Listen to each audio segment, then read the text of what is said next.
Je suis née dans le nord parce que mon père avait été faire la reconstruction après la guerre de 14. Mais à l'âge de 6, oui, 6 ans à peu près, mon père est venu remplacer son père qui était décédé pour être maçon à Mézières-en-Brenne. Donc je suis dans la maison familiale depuis ma grand-mère et mes parents ont habité là. Donc, je suis arrivée donc à Mézières-en-Brenne, j'avais environ 6 ans, et je suis tout de suite allée à l'école à Mézières-en-Brenne.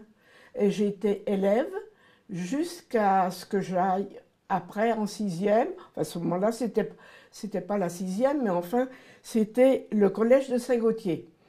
Donc, j'ai vécu toute ma scolarité à Mézières avec simplement deux institutrices.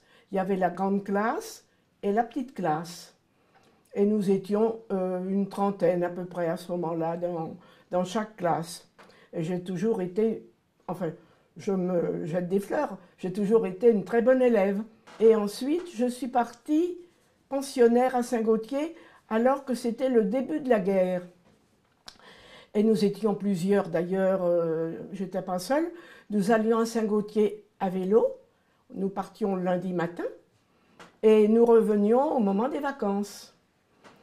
Et à Saint-Gautier, pendant toute la guerre, c'était un collège sombre, mal chauffé, et c'était vraiment pas très agréable. Enfin, on était internes, on était 90 à peu près à ce moment-là, des internes, et on passait du bon temps parce qu'on était entre filles et on était très heureuses ensemble.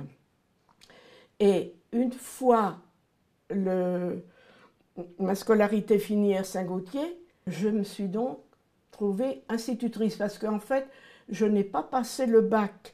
Après le brevet, j'ai passé les trois parties du brevet supérieur. Ça n'a existé que jusque pendant la guerre. Donc, on faisait beaucoup de pédagogie, donc je n'ai même pas eu besoin de passer mon CAP écrit. J'ai simplement été inspectée par l'inspecteur dans ma classe.